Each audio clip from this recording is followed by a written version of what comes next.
Assalamualaikum warahmatullahi wabarakatuh. Kami dari kelompok 2 akan memberitahukan kepada kalian bagaimana sih langkah-langkah dalam melakukan konseling gizi. Sebelumnya, perkenalkan dahulu, nama saya Sakina Dunisa Liatina dengan NIM 223169030009. Perkenalkan, nama saya Alia Nurhaliza dengan NIM 223169030001. Kami dari Prodi S1 Gizi di Stikes Muhammadiyah Bojonegoro. Selanjutnya, kami akan memberitahukan bagaimana saja sih langkah-langkahnya. Mari kita lihat video selanjutnya.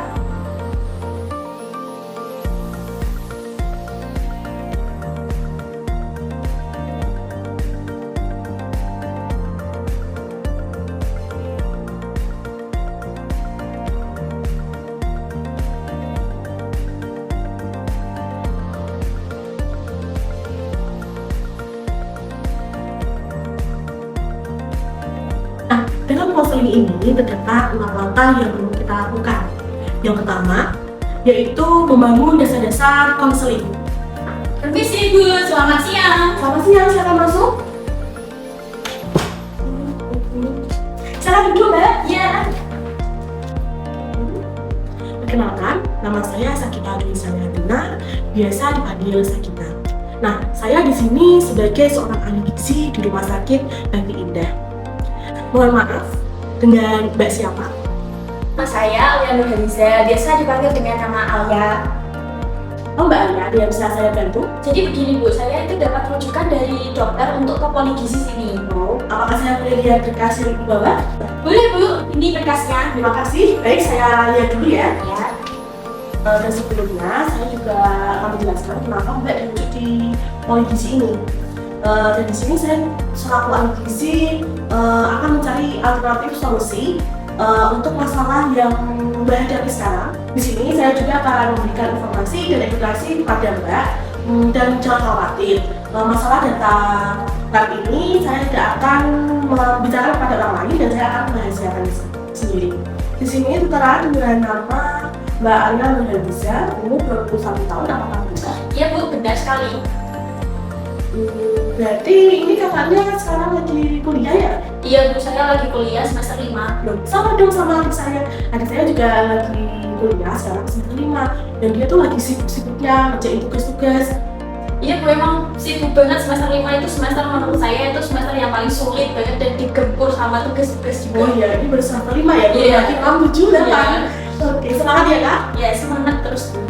Selanjutnya, apakah mbaknya sudah mengukur berat badan, tinggi badan, dan tertensi sebelumnya?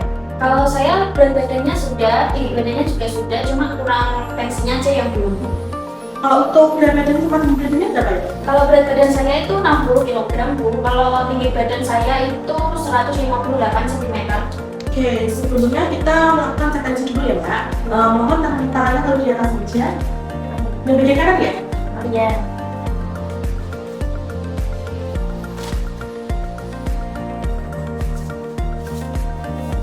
Ini sebenarnya.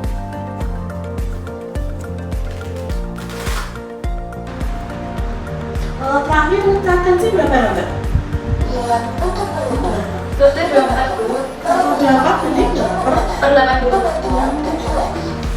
Wah, tinggi juga Mbak ya tekanan darahnya Mbak. Itu ada, bisa dilihat, ini tekanan darahnya 130/88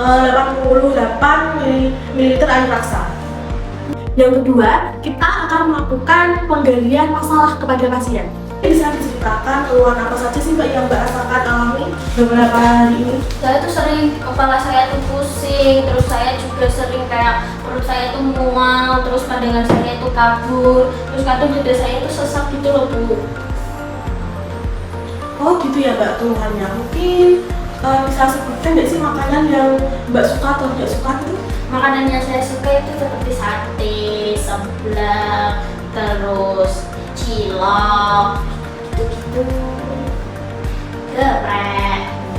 Bukannya tidak suka Bu, cuman tapi jarang kayak mengkonsumsinya setiap hari itu seperti ikan salmon. Soalnya ibu saya tuh jarang beli ikan salmon, ikan lele itu jarang. Lalu bisa disebutkan makanan apa aja sih siap dimakan untuk pagi, siang, dan malam? Kalau makan pagi itu saya jarang banget untuk sarapan pagi, Bu. Kalau sarapan pagi sih biasanya saya dimasakinnya itu nasi goreng, kalau nggak dibeliin nasi pecel. Kalau untuk makan siangnya itu saya tuh beli jajannya di kantin. Terus kalau makan malamnya itu saya kadang beli nasi goreng lagi. Kalau untuk makan siangnya itu kan nggak sering beli jajan di kantin ya. Itu mungkin bisa disebutkan apa aja yang dimakan? Biasanya saya beli batagor, terus saya biasa beli somai gitu, pentol. Mungkin jajan-jajanan yang asin-asin atau apa gitu. Saya suka sekali sama ciki, jajan ciki itu saya suka. Mungkin berarti Mbak tuh lebih sering beli jajan-jajanan snack gitu. Iya, saya lebih suka jajan snack daripada saya makan nasi. Kalau untuk sayuran sama buah bagaimana Mbak? Sering mengkonsumsinya? Kalau sayur itu saya suka, cuma saya nggak suka kalau dimakan setiap hari. Kalau sayuran yang tidak saya sukai itu kayak bayam dan buncis, Mbak. Soalnya menurut saya itu rasanya aneh gitu loh. Oh gitu ya Mbak. Mungkin bisa menceritakan minuman yang Mbak sering konsumsi. Minuman yang saya sering konsumsi itu seperti teh, es teh, kopi, gitu. Dan saya suka sekali minum kopi. Apalagi kopi yang dibeli kopi itu loh Mbak, itu saya suka sekali, rasanya enak sekali. Biasanya rasa apa Mbak? Biasanya saya tuh belinya itu vanilla latte Mbak, terus double shot satu gitu. Berarti Mbak lebih suka ke kopi gitu ya? Iya. Nah, kalau untuk aktivitas fisiknya Mbak Ani gimana ya? Apakah sering melakukan kegiatan olahraga? Saya tuh sejak kuliah tuh jarang sekali ya Bu untuk berolahraga gitu-gitu. Kalau nggak ada mata kuliah olahraga tambahan seperti biasanya tuh di kampus saya tuh hari Jumat itu ada kegiatan kayak olahraga gitu Bu, seperti senam gitu. Dan ketiga, kita memilih solusi untuk menegakkan diagnosisnya. Nah, tadi kan Mbak bilang bahwa berat badannya 60 kg, Betul? dan untuk tinggi badannya 158 cm. Betul? Nah, di sini saya hitung IMP atau indeks massa tubuhnya Mbak itu hasilnya 24,0 kg per meter persegi, di mana ini termasuk kategori overweight atau berat badan yang lebih Mbak. Nah, dari data lab yang bekas Mbak berikan ke saya ini bahwa kadar hemoglobinnya itu 17 gram per desiliter, di mana itu termasuk tinggi Mbak, karena batas normalnya itu 12 sampai 15 gram desiliter. Nah, untuk triglyceridanya Mbak Alia itu 177 mg per desiliter, di mana batas normalnya itu kurang dari 150 gram per desiliter. Nah, untuk kadar kaliumnya dari Mbak Alia itu 164 mmol per liter, di mana batas normalnya itu 132 sampai 146 mmol per liter. Jadi Mbak itu mengalami kelebihan kadar natrium yang menyebabkan Mbak itu merasakan keluhan-keluhan yang telah Mbak sampaikan tadi. Terus juga Mbak kan sering mengkonsumsi jajan-jajanan snack yang asin-asin, terus apalagi kopi. Itu beli kopi itu tambah Mbak itu tambah set kopinya juga kan. Nah itu kan jadinya pahit, terus mungkin itu juga yang menyebabkan kadar natriumnya tinggi. Apalagi makanan-makanan yang Mbak konsumsi yang mungkin natriumnya tinggi. Nah, ya sebelumnya Mbak tahu mungkin kadar natrium itu apa? Saya itu pernah dengar Mbak, natrium itu kalau nggak salah itu garam ya Mbak? Ya betul, bisa dikatakan garam, cuma pelangikan ya Mbak. Jadi saya jelaskan sedikit ya Mbak, bahwa natrium itu sangat penting ya. Mungkin salah satunya adalah menjaga tekanan darah jika mengkonsumsinya itu dengan jumlah yang tepat. Jika terlalu banyak juga akan terjadinya tinggi natrium, dan jika kurang natrium juga akan membuat kurangnya natrium. Dan kan Mbak kan ini tinggi natrium, jadi ya keluhan-keluhan Mbak yang Mbak alami seperti mual, pusing, ada sakit, itu juga yang menyebabkan natrium Mbak itu tinggi. Oh begitu ya Bu? Kenapa kok saya dikatakan kelebihan natrium ya Bu? Mungkin gini ya Mbak, jadi sumber natrium itu tidak hanya ada pada garam saja, tetapi juga ada pada ikan asin, terus makanan olahan yang siap jadi seperti sarden, sosis, itu juga terdapat kandungan natriumnya juga ya. Nah, tadi kan Mbak cerita bahwa adalah Mbak itu sering mengkonsumsi makanan yang tinggi garam ya, yang itu menyebabkan kadar natriumnya Mbak itu tinggi. Oh begitu ya Bu, kalau saya tuh suka sekali sama ikan asin. Soalnya ibu saya tuh sering sekali masak ikan asin atau pindang asin, itu sering sekali. Jadi saya suka banget itu makan ikan asin Bu. Apalagi ikan layur gitu, suka. Yang keempat, kita melakukan intervensi gizi. Nah mungkin Mbak kan sering suka makan yang asin ya. Mungkin Mbak juga bisa mengkonsumsi sayur-sayuran, misalnya tuh bayam. Dan bayam itu juga sangat baik untuk menurunkan kadar natrium juga. Bahwasannya tadi kan Mbak bilang bahwa Mbak itu tidak suka dengan bayam. Ya saya tuh nggak suka Bu makan bayam. Soalnya menurut saya bayam itu aromanya itu bau sekali dan saya belum pernah sekali mencoba bayam dan nggak berani mencoba untuk makan bayam. Kalau seperti itu ya nyatanya bayam itu tidak seaneh dulunya kok. Mungkin Mbak itu bisa memasaknya seperti sayur bening, itu bisa ditambahkan dengan jagung. Nah, jagung juga itu bisa membuat menurunkan kadar natrium juga. Wah, kalau jagung itu saya suka Mbak. Mungkin boleh dicoba dulu sayur bayam itu dicampur dengan jagung. Oke deh, besok-besok saya kalau mau masak sayur bayam pasti saya kasih jagung. Nah, bagus, kita Mbak bisa lakukan hal tersebut ya. Nah, mungkin tidak hanya itu saja yang tadi saya sebutkan, makanan yang perlu dikonsumsi dan dihindari. Mbak juga harus membatasi makanan-makanan yang tinggi garam. Nah, itu mungkin Mbak bisa menghindari makanan yang mungkin santan, terus digoreng, terus ada lagi menggunakan yang banyak pun jangan terlalu. Mungkin bisa dibatasi dengan pemberian garam atau tidak rasa, itu juga bisa berpengaruh. Dan yang penting itu Mbak tuh harus memasak itu dengan bahan-bahan yang segar dan harus sering mengkonsumsi buah-buahan juga Mbak untuk penyelamat saraf Mbak. Dan Mbak itu harus meningkatkan konsumsi buah-buahan dan sayur-sayuran untuk pedoman gizi kita. Pedoman gizi itu apa ya Bu? Jadi pedoman gizi itu ada isi piringku. Sila saya membacakan ya. Nah di sini ini adalah pedoman gizi yang perlu Mbak Anya lakukan sehari-hari, yaitu dengan judul isi piringku, di mana di sini terdapat 35% makanan pokok, itu bisa dari nasi, roti, ubi, singkong, dan masih yang lagi. Dan untuk 15%-nya lagi itu ada pada lauk pauk.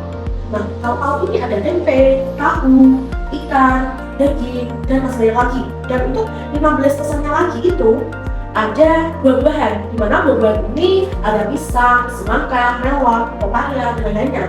Nah, dan terakhir ada 35% sayuran, di mana ini sayuran hijau semua dan ada sayuran berwarna. Itu mungkin ada bayam, terus wortel, timun, dan lain-lainnya. Nah, tidak hanya ada ini aja, masih ada yang Mbak perlu lakukan lagi, yaitu dengan cuci tangan pakai sabun. Cuci tangan pakai sabun itu saat sebelum makan. Jadi saat Mbak makan, itu entah kalorinya besi atau apa, itu Mbak harus segera cuci tangan sebelum memegang makanan. Nah selanjutnya yaitu aktivitas fisik selama 30 menit per hari. Mungkin Mbak kan belum sempat ya ada olahraga, masih membagi waktu. Itu mungkin Mbak bisa membagi waktu Mbak itu waktu pagi hari. Mungkin sebelum melakukan aktivitas, setidaknya Mbak itu meluangkan waktu 30 menit saja untuk olahraga. Mungkin bisa lebih cepat atau ya mungkin jangan terlalu berat-berat juga. Nah selanjutnya yang terakhir, minum air sebesar 8 gelas sehari. Jadi jangan terlalu banyak minum teh sama kopi. Jadi harus minimal itu di 8 gelas itu sehari Mbak minum air. Boleh dibaca sendiri.